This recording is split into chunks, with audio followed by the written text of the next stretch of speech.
I just should say to my viewers, how important is what this lady's saying? Let me tell you. It derives from the fact that Sports Australia, and I've had a lot to do with this, and the Australian Human Rights Commission published guidelines 2 years ago that displaced the category of biological sex in favour of gender identity. Now, the AFL, rugby, swimming, athletics, netball, life-saving, basketball, soccer and cricket have adopted these policies. Now, I don't know whether they're being implemented. Are they being implemented, Katherine? Yes, so these major sports are implementing them. I've had a look at their guidelines and they absolutely are prioritising gender identity over sex. It's very clear. The categories are based on what someone declares their gender identity to be. So someone born a male could play women's rugby against one of your girls?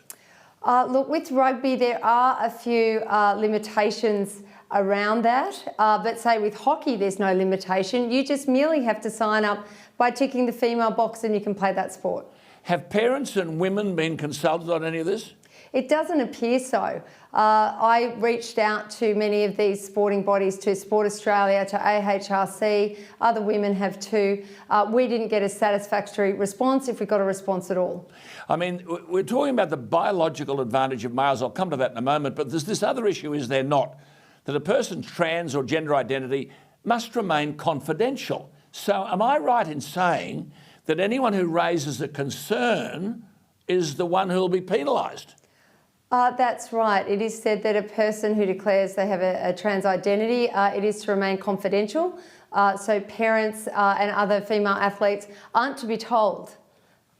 So doesn't the policy state that such a person is entitled then to use the toilets and the change rooms and overnight accommodation which aligns with their gender identity? So as a mother, I guess you're concerned about males entering spaces where your girls and teenagers and women may be in a state of undress.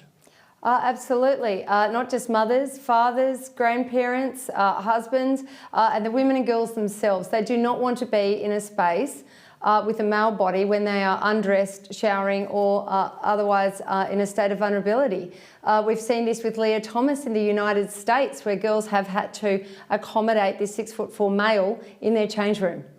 See, there's a mounting, I don't want to go on this because I want to talk to you about cost of living in a moment, but there's a mounting body of evidence that males enjoy a significant biological advantage. Now, the comments of Professor Ross Tucker are valid here, a sports scientist, one of the architects of World Rugby's transgender athlete guidelines, one of the only policies in world sport that has instructed federations to ban trans women from competing at an elite level for safety reasons. Now, he condemned sports bodies which continue to embrace inclusion over science, arguing that fairness and inclusion cannot coexist in women's sport. Now, commenting on the argument that suppressing testosterone removes male advantage, Professor Tucker said, and I quote, "Whatever it is in our biology that gives males advantage, and it's many things, a skeleton, muscle, lungs, blood, nerves, tendons, those things don't disappear.